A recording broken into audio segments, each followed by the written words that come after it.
Lideramos el camino de la opinión pública y buscamos que la cultura del debate alcance consensos y soluciones a los problemas de nuestro país.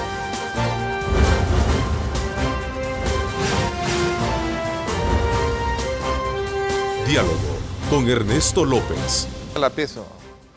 Hola, ¿qué tal amigos? ¿Cómo están? Un placer enorme saludarles a ustedes. Gracias por acompañarse de nosotros en esta mañana de martes 13 de febrero. Gracias por acompañarse. Agradecemos a Dios Todopoderoso por darnos, como siempre, ese privilegio de poder ingresar hasta la intimidad de sus hogares. Nos vamos, antes de presentarles a nuestro invitado, el canciller de la República, con quien vamos a aprovechar conocer aquellos aspectos relevantes de la agenda desarrollada recientemente en reuniones con diferentes sectores políticos y civiles en los Estados Unidos, desde luego cabildeando por el tema TPS, DACA y otros aspectos relevantes. Voy a presentarles a continuación un resumen de lo que fue anoche Pulso Ciudadano, donde se abordaron temas muy importantes, especialmente para el departamento de Aguachapán. Veamos.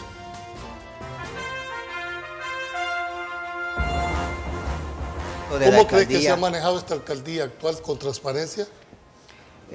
Como ciudadano considero que le ha faltado transparencia en el tema de que no nos ha comunicado el tema de la inversión social, el tema de la inversión en infraestructura. Desconocemos y sobre todo ha habido también dificultades a la hora de solicitar información a través de la Oficina de Información Pública. ¿Qué proponen, Jessica, en el tema del desorden que hay nomás al entrar a Aguachapán?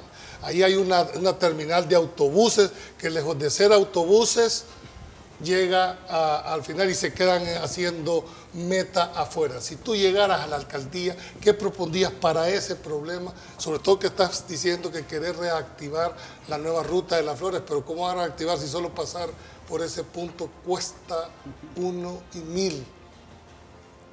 Primer punto, nuevamente, les repito, el diálogo.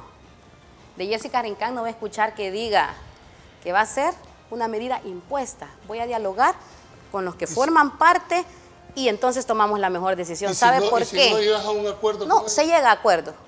Ya lo hice. Tengo un consejo consultivo ciudadano donde tengo representación de todos los cantones y de todos los caseríos y del área urbana. Allí se toman las mejores decisiones. Pero si yo ahora le propongo a usted una medida individual, le aseguro que no vamos a beneficiar a las grandes mayorías porque no han sido parte de. El primer paso, hay que reunirse, hay que dialogar con todas las personas que forman parte y luego tomar la decisión que mejor nos convenga a todas y todos. ¿Tú te has inscrito en la segunda planilla? No. ¿Usted se ha inscrito en la segunda planilla? ¿Tú sí, claro que sí. ¿Quiere decir que solo tú no vas? ¿Por qué razón no te inscribiste tú en la segunda planilla? Es que el esfuerzo que se puede hacer desde la alcaldía. Siendo alcalde se puede hacer. ¿Como concejal crees que no se puede hacer eso? Sí, se puede hacer muchísimo y especialmente hoy que es plural. Más sin embargo, mi propósito siempre fue trabajar por Aguachapán y de la figura de la alcaldía, siendo alcalde, se puede. Es el que administra, es el que toma decisiones administrativas. ¿Por qué votar por Jessica Rincón? Créanme, estoy segura, aguachapanecos y aguachapanecas, que con la ayuda de Dios vamos a enseñar cómo se administran los recursos en una alcaldía municipal. Y vamos a demostrar por qué somos un municipio tan lindo. Porque yo veo así, en lo que se ha fallado son las direcciones, pero a los aguachapanecos yo los admiro porque son emprendedores, son trabajadores, porque se esfuerzan día a día. ¿Qué tenemos que hacer nosotros cuando ya estemos en el cargo? Darle una excelente dirección, un excelente rumbo. Quiero agregar que yo sí acepté ir en la planilla B porque pienso que desde cualquier espacio nosotros podemos ayudar cuando verdaderamente tenemos el compromiso social con las grandes mayorías. Bueno, así se va marcando el pulso ciudadano con los programas que ofertamos en las diferentes plataformas electorales que tenemos. Pulso Ciudadano, recuerde, está lunes y martes, jueves y viernes, 8 de la noche por nuestro canal hermano, Canal 19. Bueno, a propósito, saludo cordialmente al canciller de la República, que este día desde luego nos acompaña acá en nuestros estudios. el ingeniero Hugo Martínez, con quien hablaremos sobre los resultados de la reciente visita a Washington y los resultados que ha tenido, sobre todo por el tema de buscar apoyos y sumar esfuerzo a favor de nuestros compatriotas en la Unión Americana. Además, vamos a aprovechar a abordar otros temas de coyuntura de país y que están relacionados precisamente con el trabajo de esta importante cartera de Estado. Canciller, qué gusto tenerlo nuevamente acá con nosotros. Gracias por acompañarnos. Muy buenos días, el gusto es mío de compartir con usted, Ernesto, y con los amigos y amigas que nos sintonizan. Canciller, junto a diputados de la Asamblea Legislativa, desarrolló la semana pasada una agenda donde incluyeron reuniones con diferentes sectores políticos y también de ONGs. Cabe destacar que existen, creo que alrededor de 5 proyectos de ley en el Congreso de Estados Unidos que de alguna manera buscan una alternativa permanente para los compatriotas amparados al TPS.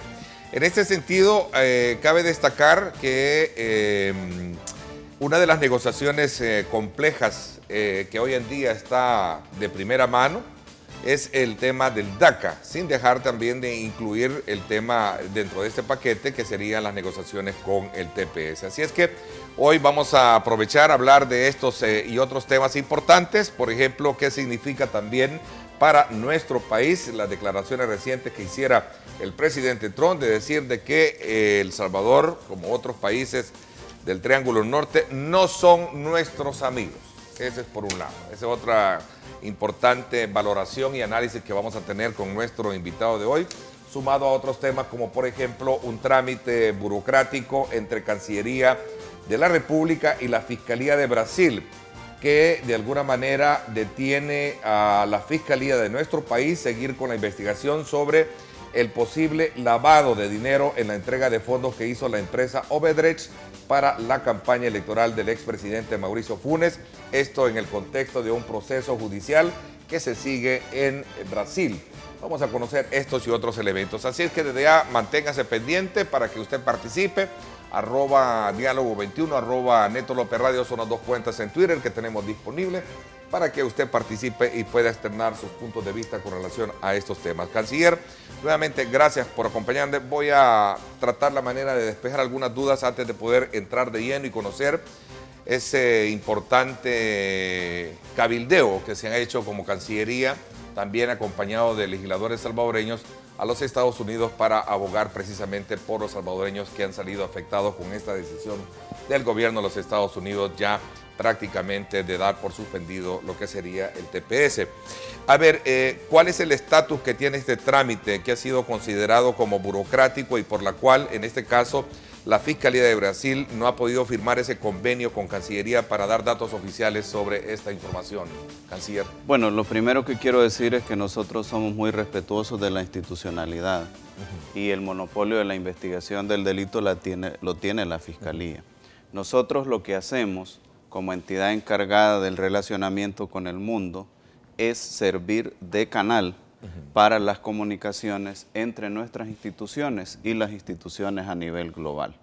Por ejemplo, en este caso específico, las últimas comunicaciones oficiales que recibimos de la Fiscalía fueron en noviembre del año pasado, unos suplicatorios. Uno lo recibimos el 1 de noviembre por la tarde y le dimos trámite el 3 de noviembre por la mañana, puesto que el 2 de noviembre es día de los difuntos y es un día que no se trabaja. Luego recibimos un suplicatorio el 9 de noviembre y le dimos trámite el mismo día 9 de noviembre. En ese caso y en todos los casos, nuestro personal, nuestra directora de Asuntos Jurídicos, que por cierto viene de administraciones anteriores, tiene más de 20 años de trabajar ahí en la Cancillería, tiene instrucciones de darle trámite con la celeridad del caso.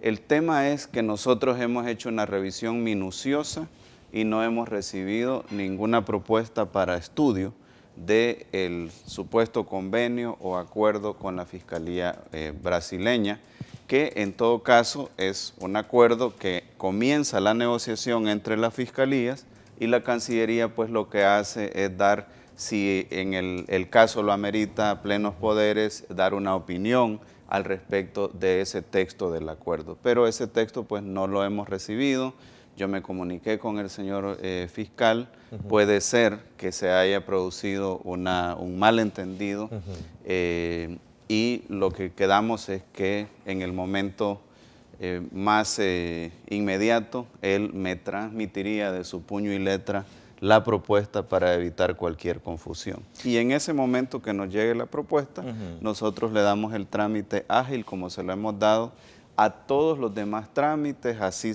hayan sido los suplicatorios para el expresidente Funes, para el expresidente Flores.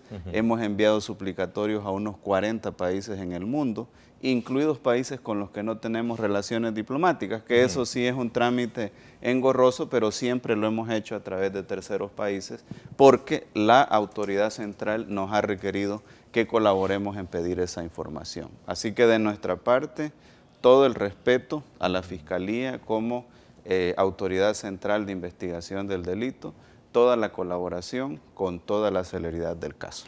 Canciller, entonces no hay razón por qué pensar que Cancillería estaría de alguna manera atrasando. ¿Cómo se manejó en este contexto cuando se hizo esta yo por eso declaración? le envié una nota al medio de comunicación, le pedí que la publicara en las mismas proporciones que había publicado la noticia, que lo hizo con un titular en la primera plana. Lamentablemente no le dedicaron la misma proporción, pero sí publicaron la nota y ahí dejó claro pues que no hay razón para esa aseveración, que por cierto no es una aseveración del señor fiscal, sino que es una aseveración del medio de comunicación.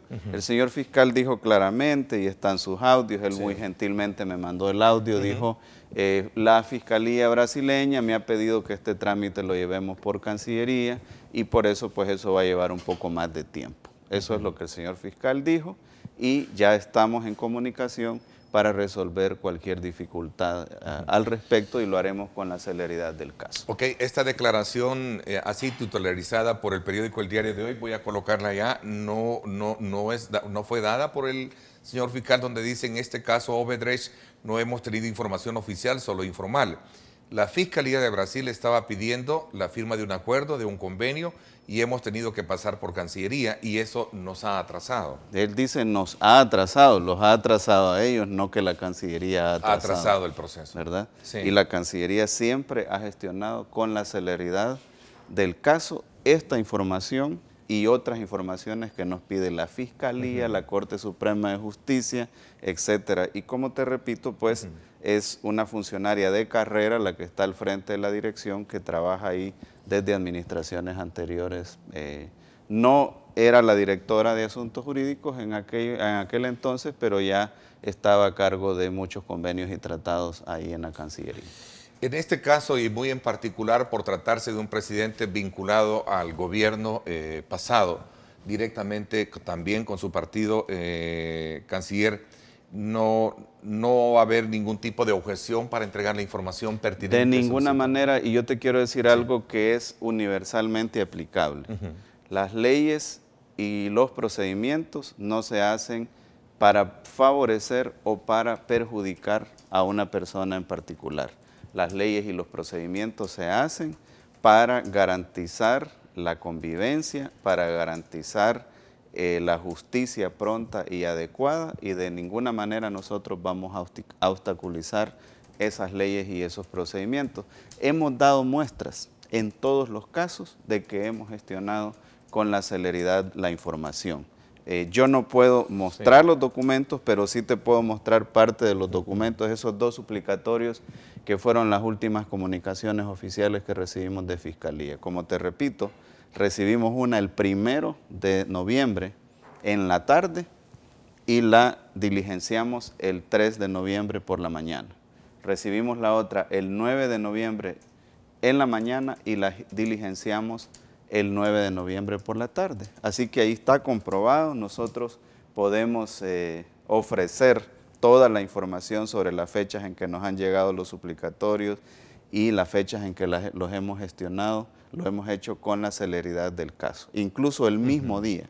Y como te digo, son más de 40 suplicatorios que nos han llegado para pedir información a varios países del mundo, Colombia, Brasil, Islas Caimán, no recuerdo otros países en otros continentes. Que solicitan también información de esa naturaleza. De ese mismo caso. Y lo mismo lo hicieron con el caso del presidente Flores. Que ya voy a hablar y del ambos caso Flores casos, también, ambos casos los hemos gestionado con la celeridad. Y vuelvo y repito, la Cancillería no es un ente de investigación. La Cancillería solo es un canal que la institución nacional le manda la información y nosotros la canalizamos, valga la redundancia, a la institución nacional del país al cual se le está pidiendo o se le está proponiendo la información. Tampoco es tapadera de casos de corrupción en absoluto, y se pueden revisar las bitácoras, se pueden revisar los historiales y ahí van a encontrar que nosotros todos los trámites, sin distinción alguna, los hemos hecho con la celeridad del caso. Y digo todos porque, como repito, uno no puede estar ni para favorecer ni para perjudicar a nadie y uno debe de actuar lo más imparcial posible. Solo cerrando ya este capítulo, porque quiero hablar un poco también del tema Francisco Flores. ¿Qué posición asume usted como canciller a la sospecha entonces o a la acusación directa que hacen algunos sectores que velan porque este caso no quede impune? Es que nosotros no somos jueces, nosotros solo tenemos la obligación de diligenciar la información y la diligenciamos con la celeridad del caso. Son las instancias judiciales las que deben determinar en un procedimiento que la ley establece si hay culpabilidad, el grado de culpabilidad, etcétera, etcétera. La Cancillería no tiene por qué meterse a juzgar a ninguno de los casos. Y de refilón digo lo siguiente, hay una tendencia en este país a que todos nos queremos hacer jueces y que condenamos o absolvemos en los medios de comunicación a X, Y, Z personas. Yo creo que para eso están las entidades especializadas. O sea, y en este caso, la entidad especializada para la investigación es la Fiscalía y la entidad especializada para juzgar es el sistema judicial, son los jueces. Ok, interesante. Entonces, ¿quiere decir que aquí entran en juego otros intereses, llámese políticos, en este caso en particular, y en otros? Yo, la verdad que no quiero hacer una calificación. Lo que sí quiero decir es que en nuestro país hay una institucionalidad que la Cancillería y mi persona respetamos y que esa institucionalidad tiene responsabilidades claras. Aquí a veces nos creemos saber de todo, queremos hablar de todo, queremos juzgar a todos y realmente debemos de volver a los orígenes de nuestra institucionalidad y dejar que las instituciones funcionen. Y si una institución dice fulano de tal es culpable y se le condena por esto y esto, bueno, entonces ya podemos hablar con propiedad y decir esta institución resolvió y declaró culpable a fulano de tal. Teme ver arrastrada Cancillería en este caso donde no tiene, como usted me aclara, mucho que ver, sino que es un proceso que le corresponde a la Fiscalía. A nosotros solo nos corresponde tramitar las peticiones de la Fiscalía, la Corte, el Ministerio de Justicia, cualquier institución que quiera interlocutar, si se puede utilizar el verbo, con una institución en otro país. ¿Puede influir su papel como canciller para agilizar este trámite? No porque yo lo desee, sino porque es lo que se está manejando. Pero es que es la instrucción que tiene nuestra Dirección de Asuntos Jurídicos. Yo le digo que esa es la metáfora de la papa caliente. O sea, que agarre el documento, lo diligencie y lo envíe a la institución, que no lo tiene por qué estar reteniendo. Y de hecho nunca lo ha retenido. De hecho siempre los casos que se han llegado como solicitud de trámite se han hecho el mismo día o el siguiente día, o cuando hay una vacación de por medio, pues se hace al siguiente día hábil. Así que no tenemos ningún problema con eso y no veo por qué se tenga que hacer un issue de Canciller, similar situación o cuál es el estatus en el caso del expresidente Francisco Flores, que durante el ejercicio de su gobierno también el tema del desvío de fondos de Taiwán se vio desde luego como un tema muy preocupante. Hay quienes sostienen también de que no se hizo lo suficiente para poder de alguna manera indagar y llegar hasta las últimas consecuencias y poder dar con el resultado de una efectiva investigación, en este caso de Francisco Flores. Es lo mismo, no nos corresponde a nosotros, la Cancillería, hacer un juicio y determinar si el presidente Flores fue culpable o no. Ahí hay pronunciamientos de la Fiscalía, hay pronunciamientos de los jueces, hubo un conato de extinción de dominio con unas propiedades que eran de la familia, etcétera. Pues todo eso fue del conocimiento público, pero a nosotros como Cancillería no nos corresponde ni investigar ni juzgar.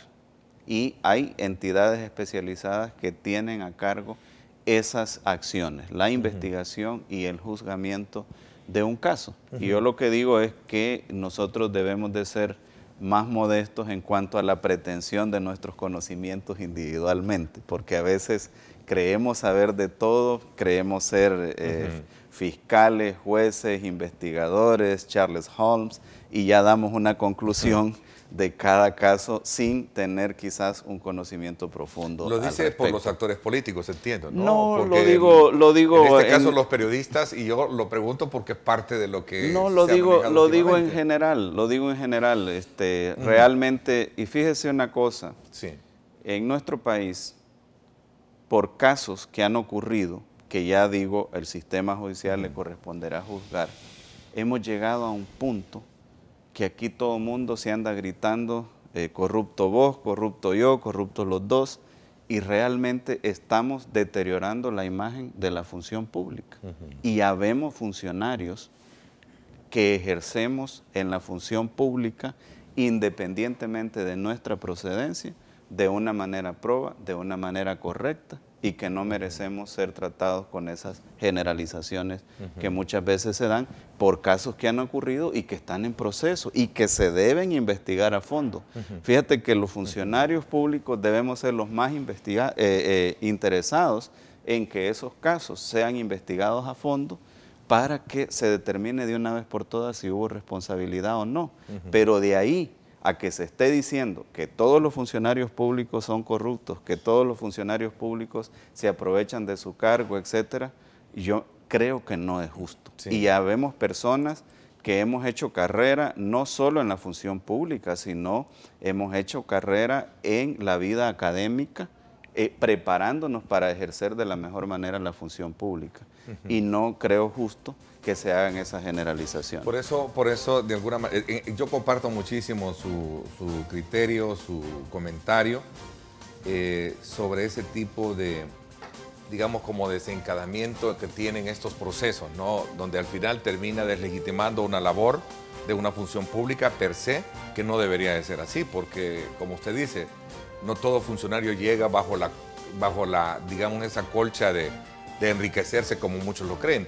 Por esa razón yo le decía, entonces aquí entran en juego, si usted me decía que no quiere entrar a ese, digamos, a ese palabrerío, pero aquí entran en juego otros intereses, entonces llámese políticos, pues, porque al final, ¿dónde están los resultados de todo eso? Bueno, estamos en una campaña electoral, en una campaña política electoral, ¿verdad? Pero yo no quiero entrar a esa discusión a eso quería llegar, porque tengo en este momento un tema que debe unirnos a todos, que es el tema de la lucha por lograr estabilidad migratoria para nuestros compatriotas en Estados Unidos. Vamos a hablar de eso. También quiero un poco comentar cómo asimila usted este informe de Naciones Unidas, donde señala al Estado como de alguna manera estar atentando contra el tema de derechos humanos. Un poco la reacción y luego entramos, porque tenemos hora y media para hablar desde luego de ese trabajo que ha hecho como canciller. Solo con la gira necesito más de hora y media para exponer. Lo vamos a tener, canciller, se lo prometo. Voy a una pausa, gracias por estar con nosotros. Realiza tus operaciones financieras por medio de Fedemóvil, Sistema Fede Crédito. Queremos darte una mano. Vámonos entonces hasta el sector del Rancho Navarra. Buenas noticias para todos los automovilistas. Hoy se habilitaron los carriles así deprimidos, así le están llamando las autoridades, los carriles deprimidos, es decir, los que van adentro en el túnel, ¿verdad? Esos son conceptos no de ingeniería, entendería, pero son carriles deprimidos, es decir, los del túnel, del paso a desnivel. En dirección de circulación de oriente hacia la capital, usted puede apreciar cómo está el tráfico en esta importante zona y cómo va a ser cuando ya en el mes de abril, donde según las autoridades vamos a tener ya listo e inaugurado este paso a desnivel, que será muy interesante para poder darle fluidez a toda esa, digamos, cantidad de vehículos que vienen desde el sector de Comalapa y viceversa. Así es que desde ya pues tome en consideración estas imágenes para que usted pueda desplazarse de una forma tranquila. No se prevé, por lo menos no vemos en estas imágenes que hay tráfico vehicular. Qué bueno, porque así avanza el país. Vamos a la pausa. Realiza tus operaciones financieras por medio de Fedemóvil, Sistema Fede Crédito. Queremos darte una mano.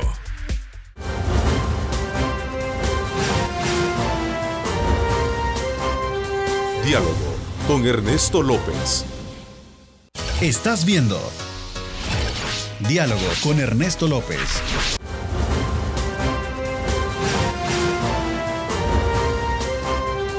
Diálogo con Ernesto López.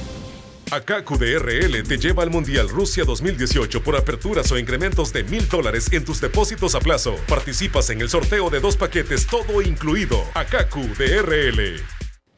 Bueno, gracias nuevamente por estar con nosotros. A propósito, hablando del calor electoral que vive el país, canciller, aprovecho a preguntarle, ¿no le interesaba o no le interesa una candidatura o una precandidatura presidencial dentro del partido FMLN?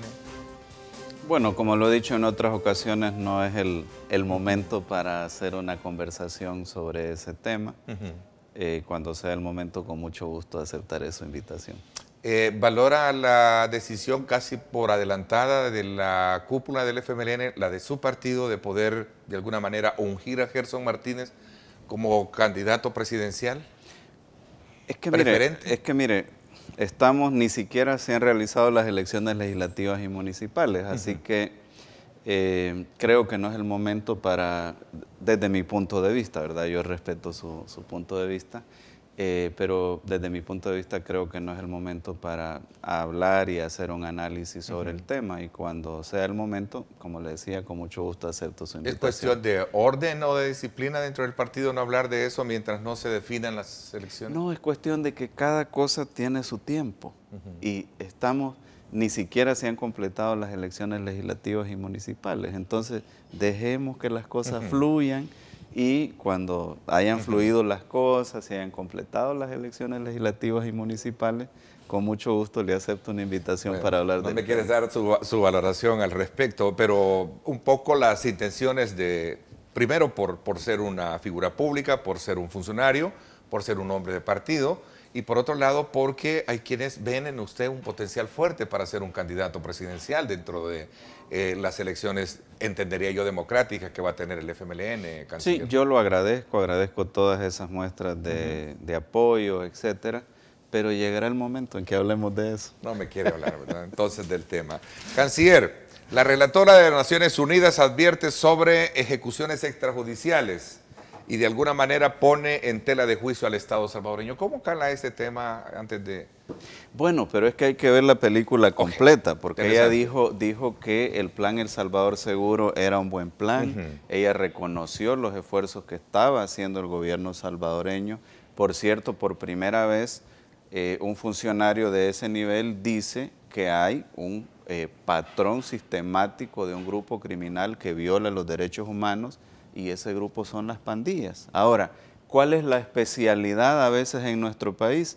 Entresacar una parte de lo que se ha dicho, darle una gran dimensión y comenzar a generar toda una bola de nieve alrededor de eso. Si vamos a ser justos y ecuánimes, número uno, analicemos el informe en su globalidad. Y número dos, tomemos en cuenta que el Estado salvadoreño, el gobierno de El Salvador, asumió una política desde 2009, desde que asumimos el gobierno, yo asumí en la Cancillería, que es una política de apertura para que vengan los relatores en diferentes áreas. Así vino el relator sobre derechos humanos, que por cierto, tendemos a confundir, una cosa es el mandato del relator de derechos humanos y otra cosa es el mandato de la relatora para investigar las ejecuciones extrajudiciales, ¿verdad? No podemos estar mezclando las cosas, ni nosotros, ni los funcionarios titulares de esa relatoría. Sí. Entonces, nosotros siempre hemos tenido una política de apertura, siempre estamos dispuestos y hemos estado dispuestos a aceptar las observaciones que nos parezcan en un contexto adecuado, que nos parezcan que van en la dirección de mejorar nuestro compromiso con el respeto a los derechos humanos, que siempre ha sido un compromiso indeclinable. Ahora, hay que entender que muchas veces no se tiene el contexto que ha vivido el país. Yo, por ejemplo, veía las declaraciones del diputado, del coronel Almendaris, decía, bueno, pero si es que el sistema penitenciario, antes de las medidas extraordinarias, estaba en una situación de mayor dificultad que como está ahora. No existía el programa Yo Cambio, no existían las granjas penitenciarias, etcétera, etcétera. Entonces hay que tomar en cuenta todo ese contexto y hay que tomar el informe completo, no solo el pedacito que le interesa a un sector o el pedacito que le interesa a otro sector, sino todas las afirmaciones. Valoro mucho el informe creado dentro del Consejo, ¿verdad?, cuyo énfasis está precisamente abordando el tema de la prevención. Sí. Pero de alguna manera esta declaración no empaña un poco el esfuerzo de, digamos, la imagen que como gobierno, que como Estado debe tener en materia de respeto de derechos humanos. Y no estoy diciendo porque, y aquí voy a entrar en una dimensión no de defensa de los delincuentes, sino más bien de quienes han cometido un delito, sino más bien del tema de cómo esto puede afectar la imagen. No, pero ¿por qué puede afectar? Mire, si yo le digo, Ernesto, qué buena su entrevista, pero quizás podría poner más énfasis en este punto, yo creo que usted estaría agradecido que yo le haga esas observaciones constructivas, ¿no? Son observaciones constructivas, bueno, entonces. Algunas de ellas sí, otras hay que tomar en cuenta que no solo escucha la versión del gobierno, escucha la versión incluso de organizaciones relacionadas con las pandillas, y evidentemente que las organizaciones relacionadas con las pandillas, que no son las mismas organizaciones de defensa de los derechos humanos, no quiero que me vayan a mezclar las cosas, esas organizaciones relacionadas con las pandillas, por supuesto que van a hacer una defensa de las pandillas. Mira, no es del sistema internacional de los derechos humanos, pero el sistema interamericano. La compañera, la esposa o la novia de uno de los más grandes cabecillas que está preso, que tiene 21 asesinatos sobre sus espaldas, ha planteado una demanda, es abogada ella, ha planteado una demanda en el sistema interamericano de derechos humanos. Entonces, claro que ellos, los pandilleros, los grupos criminales, siempre se van a defender y van a buscar sus abogados también. Y estos son casos reales, ese caso está planteado ahí. Y cuando el sistema interamericano tuvo la primera aproximación, nosotros le dijimos, vaya, vamos a ver bien de quién se está hablando. Es esta persona y está en un penal de máxima seguridad porque desde el penal donde estaba seguía ordenando extorsiones, seguía ordenando ejecuciones, etc. Y pues hay cosas que son totalmente indefendibles, como el asesinato que hicieron de aquellos pobres trabajadores en Opico, o el asesinato que hicieron de aquella mujer policía que iba con su niña a la tienda en un día de licencia. Entonces, de eso estamos hablando, de ese tipo de grupos criminales estamos hablando, y por supuesto que son grupos criminales que a través del dinero que recaudan para la extorsión pueden contratar a sus abogados y a sus lobistas y trasladar esa versión también al sistema internacional y al sistema interamericano. Pero si tú has visto, todos los diputados, todas las autoridades en este país se han pronunciado unánimemente casi sobre en contra de las declaraciones, casi en contra, diría yo. No quiero decir en contra, pero sobre el camino correcto que estamos siguiendo con el plan El Salvador Seguro. Así que mira, yo tuve una reunión muy cordial con ella, la recibimos también con el presidente, hemos tomado nota de observaciones que nos parecen válidas y vamos, como siempre, a tratar de ir mejorando las condiciones para un mayor respeto a los derechos humanos. Las medidas extraordinarias aplicadas en las cárceles fue un punto también dentro de ese número de cosas que habló ella, con su visita a nuestro país? Bueno, el mismo Consejo Nacional de Seguridad y Convivencia Ciudadana está en un proceso de evaluación del impacto de esas medidas extraordinarias, pero nadie puede ocultar que el hacinamiento ha disminuido, que los privados de libertad en fase de confianza han aumentado, que las madres pueden tener a sus hijos en una granja penitenciaria, que algunos privados de libertad han aprendido un oficio, han aprendido el programa Yo Cambio, que es muy efectivo. Exacto, ¿no? Han aprendido otro idioma incluso. Entonces, eso no se puede negar, eso está a la vista. ¿Hay desafíos? Sí, hay desafíos. Y esos desafíos se tienen que ir superando. Y trabajamos de la mano con la Procuradora de Derechos Humanos, quien está haciendo un trabajo extraordinario también, con la oficina del señor fiscal, con el ministro de Justicia y Seguridad. De hecho, Cancillería coordina un mecanismo interinstitucional para velar porque se cumplan los procedimientos y se respeten los derechos humanos. Claro, respetando el mandato constitucional de cada institución.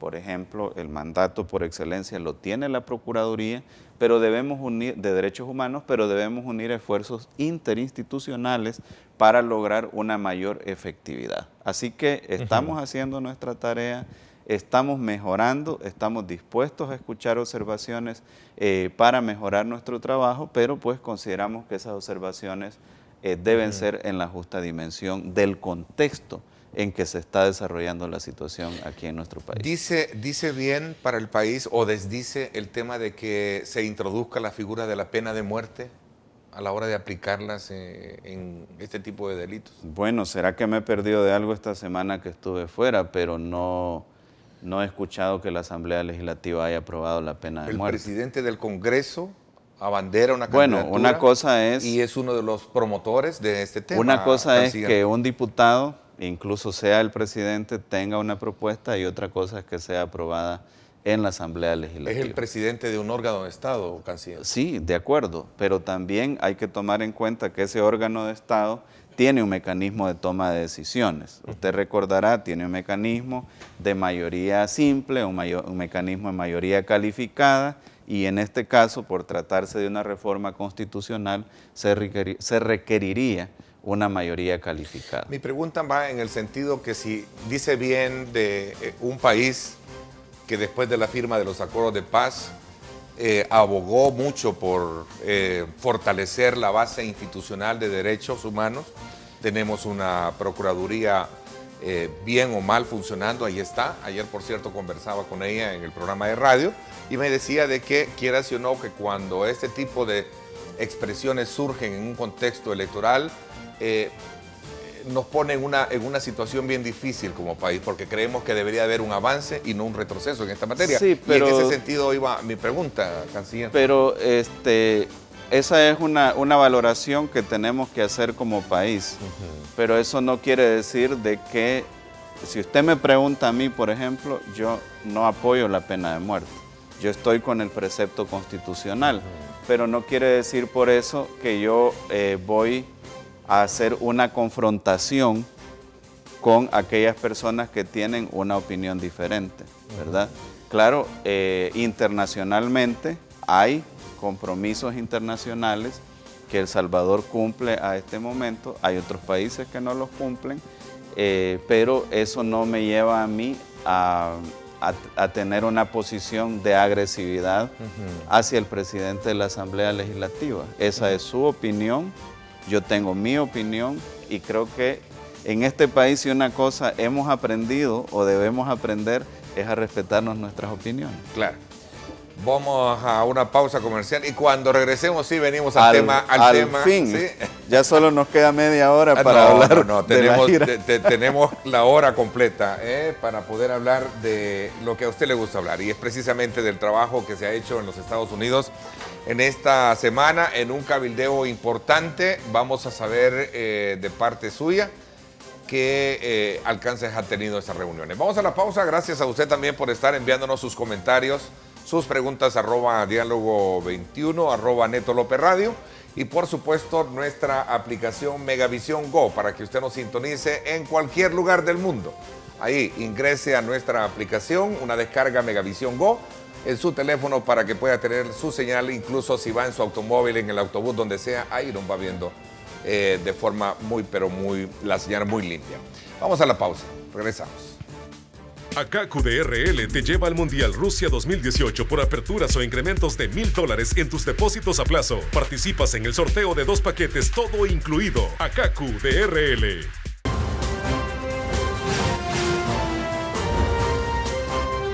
Diálogo con Ernesto López. Estás viendo Diálogo con Ernesto López.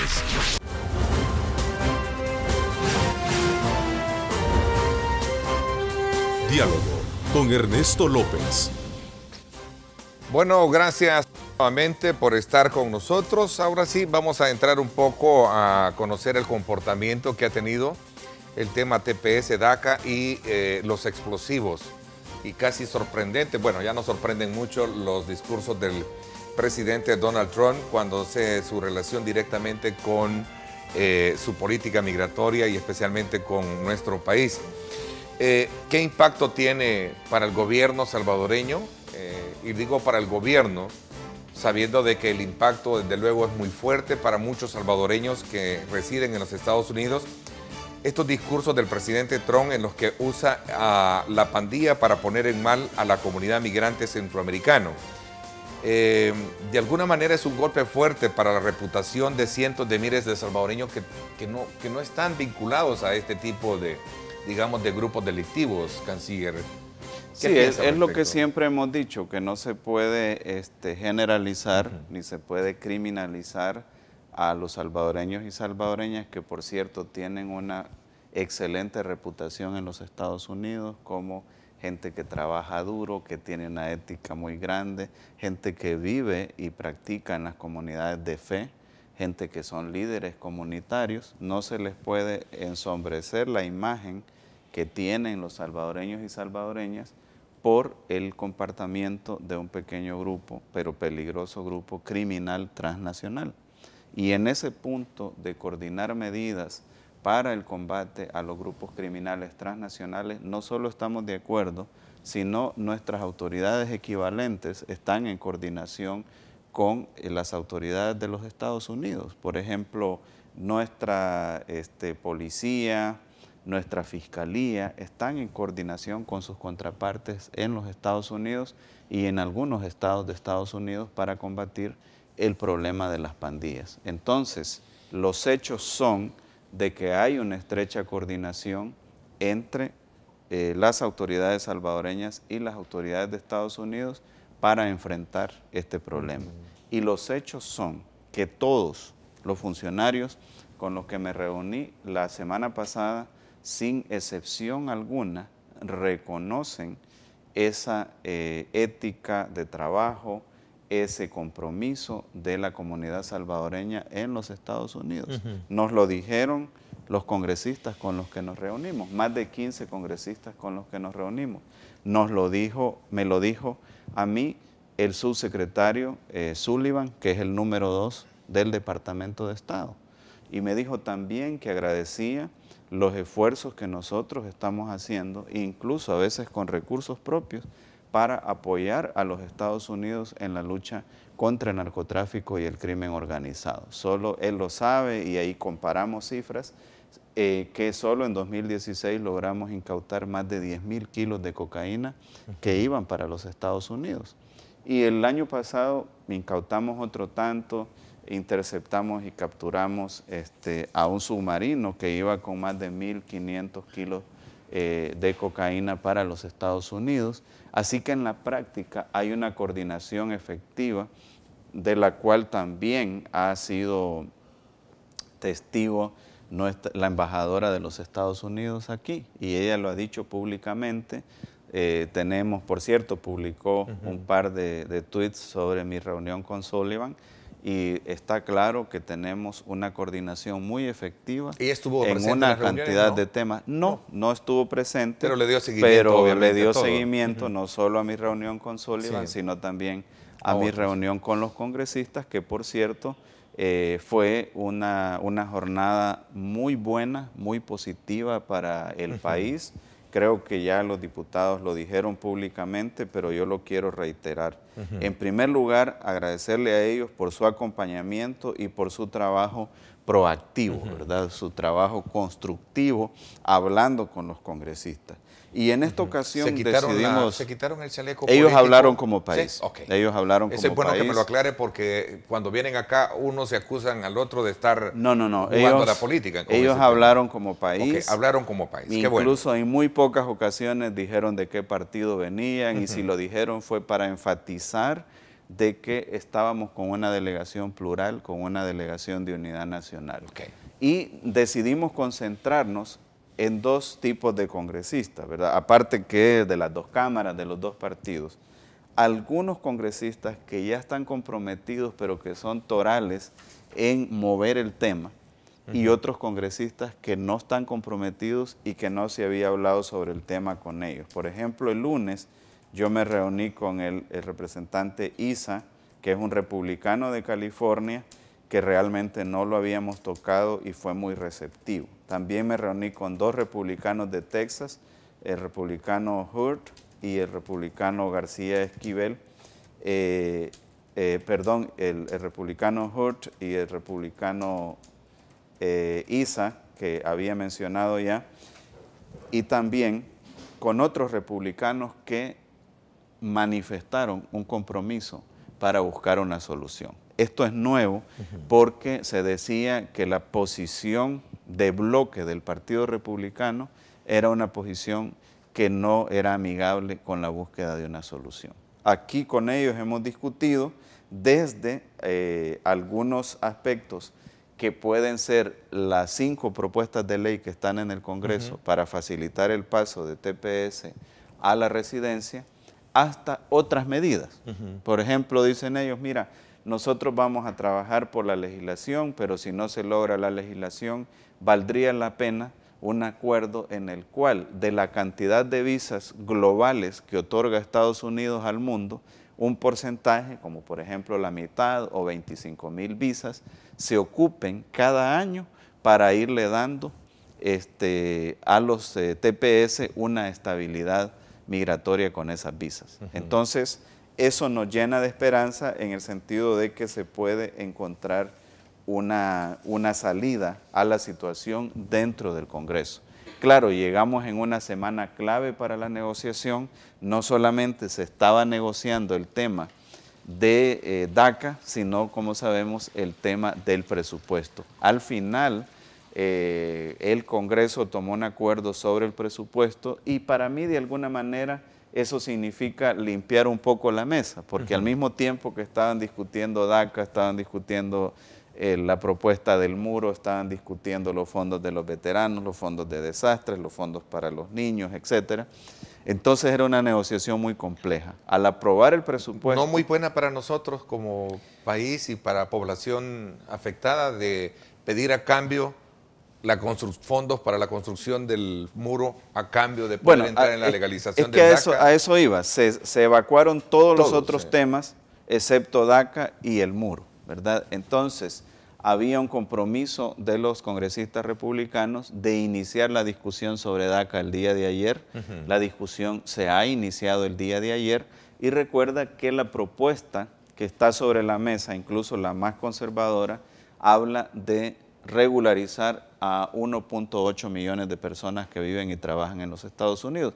Los DACA son unos 800,000, o sea que también en ese paquete hay espacio para la negociación del TPS. Y eso es lo que nos han dicho varios congresistas. Por supuesto que no va a ser una negociación fácil, va a ser una negociación complicada, pero como decía, tenemos varias gradas en ese proceso de negociación. ¿Califica de exitosa entonces esta gira? Digo, sí, por el hecho de totalmente poder tener ya, digamos, por ejemplo, claro, de que puede extenderse de 800 que abarca DACA a 1.500, perdón, a la gira fue totalmente exitosa, los diputados que nos acompañaron lo pueden confirmar, incluso ya en las últimas reuniones que algunos diputados tuvieron que venir por la plenaria, creo que solo nos quedamos con el diputado Wright y con el diputado Flores, y eran reuniones un poco, digamos, complejas porque eran con, ¿cómo se llama?, congresistas republicanos, pero también esas reuniones salieron bastante bien. Por ejemplo, con gente que es muy enfocada en el tema del Estado de Derecho, de rule of law, como dicen, como dicen ellos, pero fue gente que mostró apertura en las conversaciones que tuvimos. Así que a mí me parece que fue una visita muy exitosa. Es, como siempre lo hemos dicho, vamos paso a paso. Habíamos visitado hasta antes de esa visita un poco más de 50, creo que alrededor de 60 congresistas. Ahora ya vamos por más de 70 congresistas que hemos visitado de ambas cámaras y de ambos partidos. Y lo más importante también es el efecto multiplicador que buscamos, porque el lunes pasado por la mañana sostuve una reunión con el obispo auxiliar de Washington, el reverendo Mario Eduardo Dorsonville, que es el encargado del tema migratorio. Y ellos están haciendo un trabajo de lobby también. Y por cierto, están esperando la visita de la jerarquía de la Iglesia Católica salvadoreña. Está muy activa, está activa toda la comunidad de, digamos, como aliados, ¿no? En este... Cabal, y con ellos hicimos acuerdos y ahora ya estamos haciendo jornadas en algunas iglesias informativas para nuestra población TPS sobre qué alternativas migratorias pueden brindar. ¿Podría exhortar un llamado al cardenal salvadoreño Gregorio Rosa Chávez para activarse en este... Es que él ya lo dijo que lo va a hacer, y también, algo, ¿no? y también Monseñor Escobar Alas, ellos van a hacer una visita a los Estados Unidos para trabajar en conjunto con la Conferencia de Obispos de los Estados Unidos y hacer gestiones también con algunos congresistas, porque algunos congresistas se congregan en sus iglesias, etcétera. Entonces van a hacer ese tipo de gestiones. Esta comitiva fue de carácter institucional, a diferencia de la que hicieron los precandidatos que tiene el Partido Arena, donde se dijo mucho de que no habían sido recibidos y se quejaron hasta cierto punto de no contar con el apoyo de la embajada salvadoreña en Washington para poder hacer ese cabildeo. No, pero ¿por qué se quejaron si nunca pidieron el apoyo? O sea, yo lo ofrecí públicamente y dije públicamente que se debía hacer un trabajo coordinado. La delegación que fuimos fue una delegación del Ejecutivo y del Legislativo, y fue una delegación totalmente coordinada. Incluso para la visita que va a hacer la Conferencia Episcopal de El Salvador a Estados Unidos, hemos hablado, yo he sostenido 2 reuniones con Monseñor Escobar Alas, he sostenido también una plática con el cardenal Gregorio Rosa Chávez, y es a lo que siempre nos hemos referido, que siempre debe haber una coordinación, un canal adecuado para tener un resultado exitoso. ¿Cómo califica usted la visita que hicieron ellos entonces en su calidad de precandidatos? Bueno, la verdad es que desafortunadamente estamos en una campaña electoral y a veces se quiere con urgencia conseguir votos, ¿no? Pero siempre hemos dicho que este tema no tiene por qué estar en los cálculos políticos de los partidos. Fue una visita electorera, entonces, a su criterio. Bueno, eso lo está diciendo usted, porque este tema es de tanta sensibilidad que no podemos permitir que se ponga en medio de la campaña electoral. Yo lo que siempre dije es que se debía coordinar, que estábamos a las órdenes, que si se hubiera coordinado, pues se hubiera sabido que esa semana una parte del Congreso estaba en receso y pues no nos hubiéramos llevado esa situación que al fin y al cabo es difícil para el país, que personas que dicen representar a un sector del país no sean recibidas pues por los congresistas que son los encargados en este caso de la discusión. La coordinación y disponibilidad de la embajada sí lo existía. Le digo, siempre me he quedado un poco detenido en esto porque al final vinieron y uno de ellos, Javier Simán, hizo cuestionamientos de esa naturaleza, que no había apoyo, incluso veían que el trabajo que se había hecho desde el lado de Cancillería y de la embajada, pues que no había tenido ningún impacto, y lo voy a decir así, incluso hasta de cuestionar el idioma que no tiene, en este caso, o que no habla inglés la embajadora. Estoy diciendo lo que dijeron ellos, no lo que yo quiero en este caso interpretar. Sí, bueno, lamentablemente esas cosas se dicen en una campaña electoral. La embajadora, además de hablar inglés, habla francés, habla ruso. Entonces, realmente es una mala intención de dañar ya no solamente una gestión, sino también a una persona. Y otra vez remitámonos a los hechos. O sea, miente Javier Simán al decir que ella no habla inglés entonces. Mira, yo no voy a entrar en esa dime qué te diré, porque me parece que no es el nivel, pero vámonos a los hechos. ¿Con cuántos congresistas se reunió esta delegación de políticos que fue? Cero. ¿Con cuántos congresistas nos reunimos la delegación del Ejecutivo y el Legislativo que fuimos? 15. 15 congresistas cubiertos prácticamente en 2 días. Entonces, ahí se ve quién está haciendo su trabajo y quién está tratando de aprovechar el tema electoralmente. Nosotros fuimos a hacer nuestro trabajo. Puedes preguntarle a cualquiera de los diputados que fue en la delegación. Vimos la información, no, claro, por y supuesto, ellos han tuiteado, ellos han dicho claramente, han resaltado el papel profesional de la embajadora de los Estados Unidos. Así que no merece la pena entrar en ese dime qué te diré. Yo creo que sí, hay gente con ganas de que precisamente para generar polémica y hacer campaña entremos en una discusión, pero yo te digo algo, yo estoy enfocado en lograr resultados. Se lograron 18 meses más y en estos 18 meses estamos trabajando por una solución permanente para nuestros compatriotas. No lo estamos haciendo solos. No, me imagino que vieron las noticias también cuando tuve una visita con los de la Alianza Nacional por el TPS, más de 100 gentes que andaban cabildeando en las diferentes oficinas de los congresistas, igual que nosotros, pero lo hacemos coordinadamente, cada quien desde su particularidad. Ellos pueden hacer cosas que el gobierno no puede hacer, nosotros podemos hacer cosas que ellos no pueden hacer, y esa es la idea, complementarnos, ¿verdad? No hacer un issue de campaña, no estorbar, sino ayudar a buscar una solución a nuestros compatriotas. Vamos a hacer una pausa comercial, canciller. El presidente Donald Trump dijo que cortaría la cooperación a países que no acepten el retorno de y los calificó así, asesinos, y señaló a los niños migrantes no acompañados como el combustible de estos grupos delictivos en los Estados Unidos. ¿Qué piensa al respecto? Voy a la pausa y hablamos de esto cuando regresemos, y adentrémonos también a conocer otros aspectos relevantes que tiene el tema migrante en nuestro país. Este es el informe del tráfico desde el Megadrón. Gracias a Seguros del Pacífico. Seguros del Pacífico te ofrece full cover y cero deducible en tu seguro de vehículo. Para más información, llama al 2283-0800 o contacte a su asesor de seguros.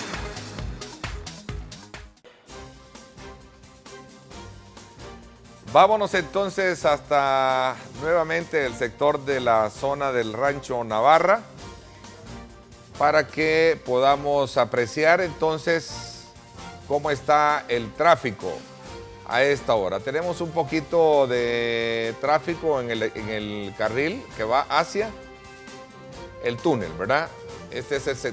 Ahora venimos desde el sector de Comalapa, ¿verdad?, hacia San Salvador. Ahí tenemos un poquito de tráfico, sobre todo por el tipo de conexiones que tenemos y de trabajos que se están haciendo en esta importante zona.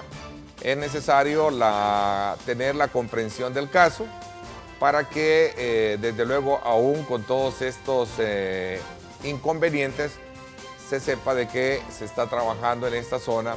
Tengo la impresión de que va a ser, de alguna manera, el tráfico más fluido una vez concluidas las obras en este sector. Pero sí tenemos, ustedes pueden apreciar desde allá bastante tráfico a esta hora en este importante sector. Nos vamos a la pausa. Gracias por estar con nosotros. Este es el informe del tráfico desde el Megadrón. Gracias a Seguros del Pacífico. Seguros del Pacífico te ofrece full cover y cero deducible en tu seguro de vehículo. Para más información, llama al 2283-0800 o contacte a su asesor de seguros.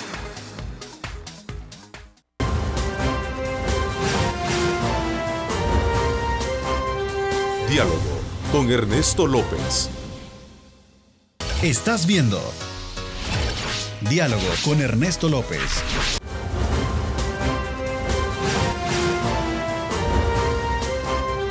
Diálogo con Ernesto López.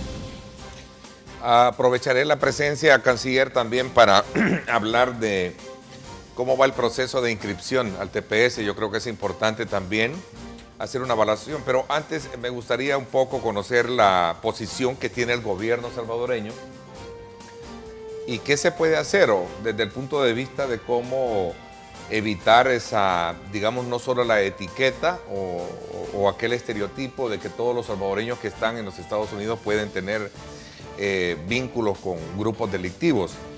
Y a eso súmele que el presidente Donald Trump, y ahí está una titularidad que hacen los colegas del periódico La Prensa Gráfica recientemente, donde dice: a algunos países encima de todo les damos cantidades enormes de cooperación y luego ellos no aceptan el retorno de sus asesinos. ¿Cómo interpreta usted como jefe de la diplomacia salvadoreña estas declaraciones? Bueno, en primer lugar, otra vez vámonos a los hechos.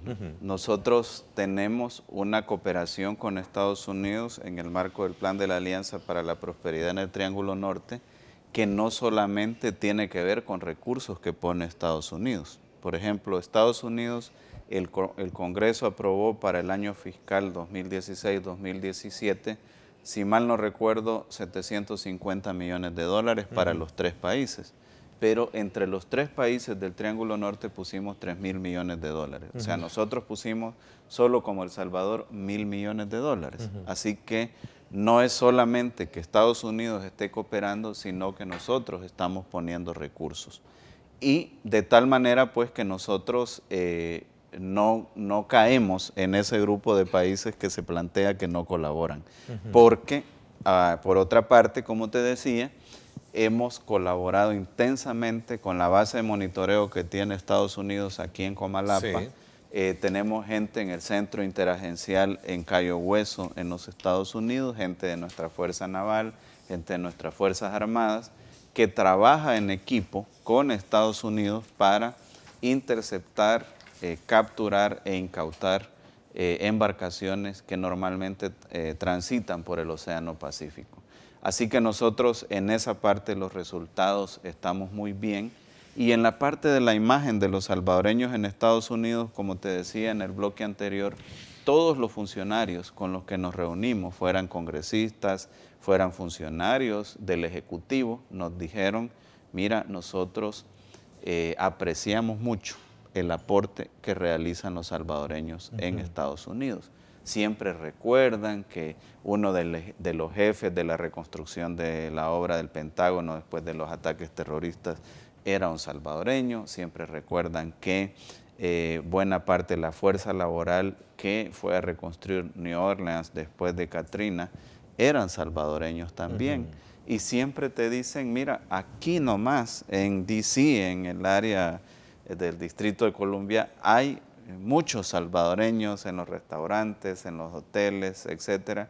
Ahí mismo en el Capitolio hay gente trabajando en tareas tan delicadas como seguridad dentro del Capitolio, etcétera. Así que esa reputación que tienen los salvadoreños en general no puede ser ni va a ser ensombrecida por las acciones de un grupo criminal en particular. Ahora, ¿nos seguimos considerando amigos de los Estados Unidos después de esa declaración también en la que él hace énfasis de que estos países no son nuestros amigos? Bueno, mira, en las relaciones internacionales siempre hay una mezcla de factores, una mezcla de intereses. Yo creo que la definición que hizo el vicepresidente Pence en la conferencia sobre seguridad y prosperidad que tuvimos en la Florida en junio del año pasado es la definición que puede resumir ese trabajo conjunto que hacemos entre los Estados Unidos y El Salvador. Él dijo: somos socios, ¿verdad? Muchos funcionarios me han dicho también: somos socios confiables en esta relación entre los Estados Unidos y El Salvador. Pero no lo dice el presidente. Bueno, mira, cada presidente tiene su estilo, y hay cosas también que el presidente ha dicho y que han cambiado. Por ejemplo, dijo que el dichoso muro lo iban a pagar los mexicanos. Ahora precisamente la negociación en el Congreso es para que el Congreso apruebe fondos para que ese muro se construya con fondos de los Estados Unidos, y ya sabemos pues que la negociación no ha producido frutos. Entonces, yo más que basarme en una frase, me baso en los hechos, y los hechos son concretos, los resultados están ahí.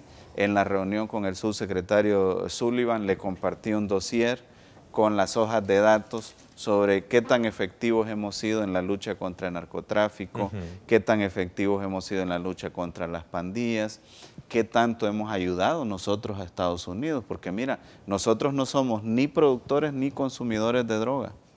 Nosotros hacemos ese trabajo por una alianza estratégica que tenemos con los Estados Unidos. Un dato importante de acciones de la policía para detener el tráfico y el decomiso oscila por grandes cantidades. No se puede quejar a Estados Unidos o al presidente, dejemos a Estados Unidos porque Estados Unidos es una cosa y el presidente es otra cosa, pero el presidente no se puede quejar de que hay esfuerzos de parte de El Salvador para controlar y detener el tema de drogas, porque él de alguna manera dice o paran el tráfico de drogas o les cortamos la ayuda.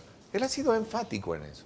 Bueno, yo te recuerdo las cifras que te daba en el inicio de esta entrevista, más de 10.000 kilos de cocaína decomisados en 2016. Y la gente del grupo interagencial nos dice, miren, ustedes después de Panamá son el país más efectivo en el decomiso de drogas. Lo mismo el año pasado, hasta un submarino se capturó el año pasado. Se ha negociado un acuerdo para el tema de las detenciones en ultramar también, que en estos días se va a estar firmando con la embajadora de los Estados Unidos. Entonces sí, los hechos hablan, hay una colaboración efectiva entre las diferentes instancias de los Estados Unidos y El Salvador. Y por supuesto que Estados Unidos es una unión, es una federación, y yo pues tuve la dicha de conocer más en detalle el sistema en 2 pasantías que tuve la oportunidad de realizar allá, y cada estado casi que es un mundo, cada sector también. Entonces es una relación compleja, que por supuesto las relaciones exteriores se conducen normalmente de ejecutivo a ejecutivo, pero precisamente por el rol que tiene el legislativo en Estados Unidos para encontrar una salida al tema del TPS, es que nosotros hemos enfocado mucho nuestro accionar en los últimos meses en el Congreso de los Estados Unidos. Cuando visitamos el Congreso a finales de 2016 o principios del año pasado, la mayoría de congresistas no sabía qué era el TPS, ¿verdad? Y ahora hay 5 proyectos de ley sobre el TPS, no sobre DACA. Sobre DACA hay cualquier cantidad de proyectos, pero sobre TPS hay 5 proyectos de ley. En la Cámara Baja hay 2 proyectos republicanos, el proyecto del representante Curbelo de la Florida, republicano, y el proyecto del representante Kaufman, republicano de Colorado. Concretamente... Y, permítame, del lado demócrata están de Nueva York la representante Clark y la representante Velázquez, por cierto, ella de padres nicaragüenses, que también han puesto una propuesta. Y en la Cámara Alta, el senador Van Hollen, con otros senadores, ha puesto otra propuesta. Entonces hay 5 proyectos de ley. Canciller, concretamente, ¿no teme que estén en peligro o que esté en peligro la cooperación estadounidense? No, nosotros estamos haciendo nuestro trabajo. Mira, esa historia de que la cooperación con Estados Unidos está en peligro se viene diciendo en cada campaña electoral, y la cooperación se ha incrementado. Pero lo dice el Ejecutivo. Por ejemplo, somos el único país en Centroamérica que tiene una segunda cuenta del milenio, y eso se está ejecutando. Son más, si mal no recuerdo, de 350 millones de dólares que se están ejecutando. Estamos ejecutando los primeros más de 100 millones del plan de la Alianza para la Prosperidad. Con estas declaraciones del presidente no están en peligro. Los resultados están ahí. La migración, por ejemplo, las llegadas a la frontera sur de los Estados Unidos, datos de DHS, del Departamento de Seguridad Interna de los Estados Unidos, han disminuido en un 30%. Las deportaciones, que muchos empezaron a decir, y aquí lo decían en tu programa, este año, el año pasado, van a aumentar las deportaciones, va a haber deportaciones masivas, etc. Pues el año pasado las deportaciones disminuyeron en un 40%. Datos nuestros corroborados con los datos de DHS. Entonces se suele decir muchas cosas con mucha ligereza, y yo por eso mejor me voy a los datos. Y los datos hablan por sí solos.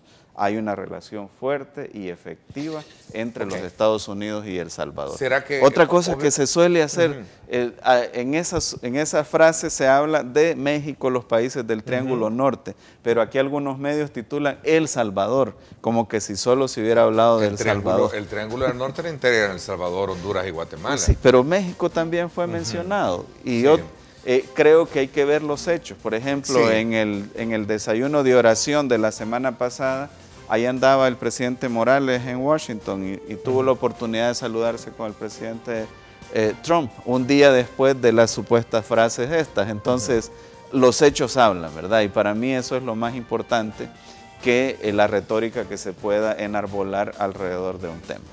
Ok, entonces no hay por qué temer, por qué dudar que la cooperación salvadoreña con estas declaraciones del presidente Trump estén en peligro. Yo pienso que hay que seguir haciendo nuestro trabajo, que lo hacemos no solo porque tenemos una alianza estratégica con Estados Unidos, sino porque tenemos la convicción de que debemos combatir el narcotráfico, el crimen organizado, la corrupción, etc.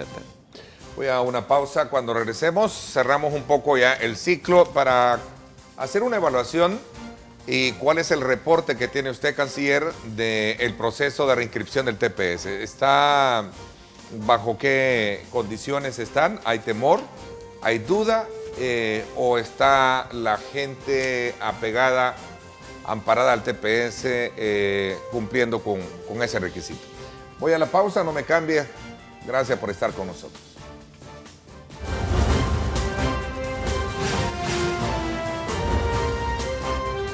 Diálogo con Ernesto López. El futuro es imaginar, es pensar en grande. Prepárate hoy. Estudia en la UFG y amplía tus oportunidades. UFG, tecnología, innovación y calidad. Bueno, gracias nuevamente por estar con nosotros, canciller. ¿Cuál es en qué nivel está el proceso de inscripción de los salvadoreños? ¿Han acatado el llamado? Sí, gracias a Dios. ¿O hay temor? No, gracias a Dios han acatado el llamado, pese a que algunos precandidatos empezaron a decir que todo terminaba hoy en marzo, que ya no había extensión del TPS, etcétera. Hasta anoche se habían reinscrito más de 22,000 compatriotas, eso en menos de un mes, porque comenzamos la reinscripción por allá del 18 de enero. Vamos a cerrar el mes quizás con los 25,000 reinscritos, eso es mucho más, es más del 40% por arriba que reinscripciones anteriores. Para que tenga una idea, en la reinscripción, en la extensión 11ª, la anterior, logramos reinscribir unos 33,000 compatriotas por la vía de nuestra red consular. Ellos se pueden reinscribir también a través de la página web de UCIS o a través de un abogado, pero en 2 meses se reinscribieron 33,000. Ahora, en menos de un mes, ya llevamos más de 22,000 reinscritos. Así que es muy buena la respuesta. Eso indica la confianza que hay en nuestra red consular, en nuestra embajada. E indica también una cosa muy importante, que nuestros compatriotas han entendido que esta reinscripción no solo se trata de lograr estabilidad para los próximos 18 meses, sino que al momento de discutir una solución migratoria permanente para nuestros compatriotas, como podría ser la residencia, solo se van a tomar en cuenta aquellos que estén reinscritos en la 12ª o 12ª convocatoria. Es decir, si el Congreso aprueba una legislación, lo primero que van a decir, bueno, veamos quiénes son los elegibles. Y lo que van a revisar es la lista de reinscritos en la 12ª convocatoria, en esta última extensión que ha aprobado el gobierno de los Estados Unidos. Por eso es importante, y les insisto a nuestros compatriotas que aún no se han reinscrito, que lo hagan por favor, que si tienen alguna duda pueden llamar al teléfono gratuito 1-888-30-111-30 o pueden escribir al WhatsApp 503 70 70 10 71 para consultar. Pero lo mejor es que vayan a un consulado, a la embajada, se reinscriban, porque eso no solo les va a dar la estabilidad migratoria que necesitan los próximos 18 meses, es decir, hasta el 9 de septiembre de 2019, sino que también les va a dar la posibilidad de beneficiarse con una solución migratoria que se apruebe en el Congreso, por ejemplo. Canciller, se conoció de algunas arremetidas que tienen las autoridades, especialmente para entrar a restaurantes y detener a salvadoreños ilegales. ¿Qué se puede hacer al respecto? Bueno, no tengo el reporte específico de esas operaciones. Sí, normalmente. Pero no sé si las conoció a nivel de información. Sí, porque nuestros consulados normalmente acuden y dan protección a nuestros compatriotas, pero en cualquier caso, lo que siempre he dicho, número uno, seguir respetando las leyes de Estados Unidos como siempre lo han hecho. Número dos, andar un documento de identidad, que no siempre es lo mismo que un documento de residencia o un documento para permanecer regularmente en Estados Unidos, pero un documento que acredite que es la persona que dice que es, porque en estas situaciones a veces hay personas de otras nacionalidades que se hacen pasar por salvadoreños. Y nosotros tenemos una regla de que cualquier salvadoreño detenido tiene derecho a una entrevista consular. Y en la entrevista consular, una de las primeras cosas que tenemos que determinar es si realmente es un salvadoreño o salvadoreña. La segunda cosa que tenemos que determinar es si esa persona tiene procesos de apelación pendientes en los Estados Unidos. Si esa persona tiene procesos de apelación pendientes en los Estados Unidos, nosotros no le extendemos un documento de viaje para que sea deportado. Ahora, si esa persona ya agotó todos los procesos de apelación en los Estados Unidos, pues entonces sí le extendemos un documento de viaje para que sea retornada al país. Pero vuelvo y repito, aquí se ha hecho mucho comentario sobre deportaciones masivas, y el año pasado las deportaciones, en lugar de incrementarse, se redujeron en un 40%. Canciller, hay jornadas extraordinarias en los consulados, porque alguien acá nos escribe y dice, Ernesto, pregúntele al canciller, ¿se podría cambiar un poco la metodología o el sistema por los atrasos que esto representa? Hay atrasos, obviamente hay demanda, ¿no? Sí, pero la asesoría en el llenado de los formularios del TPS es expedita, es rápida. Fíjate, no solo tenemos el personal de planta, tenemos un personal eventual, e incluso di la indicación que se contratara más personal para que se diera la atención. Y no solo hay jornadas extraordinarias, también nuestra gente va en consulados móviles los fines de semana a buscar a los compatriotas a zonas donde no hay consulados. Y eso lo estamos publicando constantemente en nuestras redes sociales, en nuestra página web, para que nuestros compatriotas se informen. A veces no es necesario que ellos se desplacen hasta el consulado, si el fin de semana va a llegar un consulado móvil a los lugares donde ellos residen. Canciller, los costos no representan en lo particular, variadas. Nuestros consulados no cobran nada por la asesoría. El gobierno de Estados Unidos cobra un promedio de $500 por la reinscripción, que incluye el permiso de trabajo e incluye el registro de los datos biométricos. Pero si las personas no tienen ese dinero, nosotros, porque a veces en una familia hay hasta 4 beneficiarios de TPS, nosotros hemos firmado un acuerdo con el Banco de Fomento Agropecuario para que el Banco de Fomento Agropecuario les preste ese dinero y que no sea excusa para no poder reinscribirse. Una pregunta fuera del tema que hace un televidente. ¿Qué valoración y reconocimiento le dan al gobierno hondureño como gobiernos? Bueno, nosotros, eso en su momento nosotros emitimos un comunicado, está en la página web de la Cancillería. Básicamente lo que nosotros planteamos es que primero estuvimos a la espera de que se agotaran todos los procesos legales de impugnación, etcétera.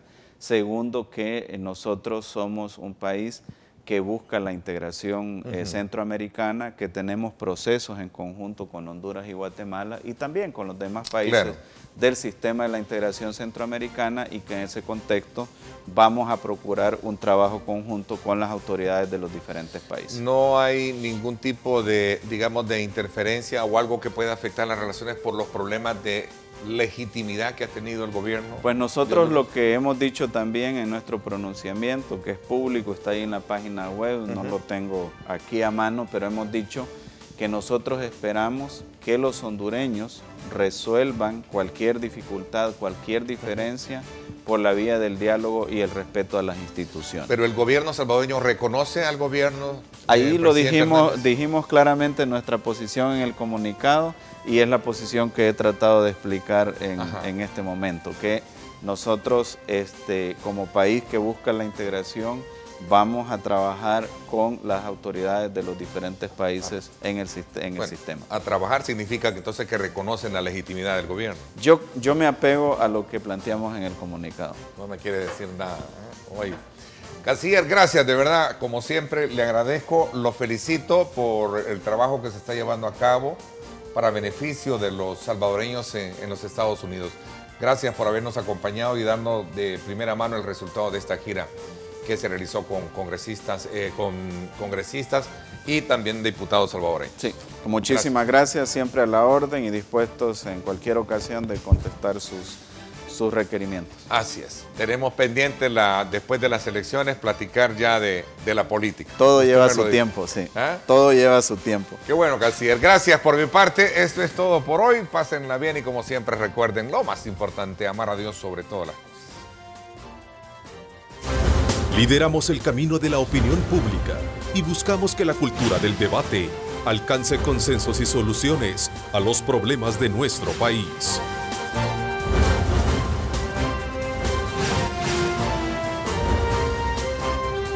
Diálogo con Ernesto López.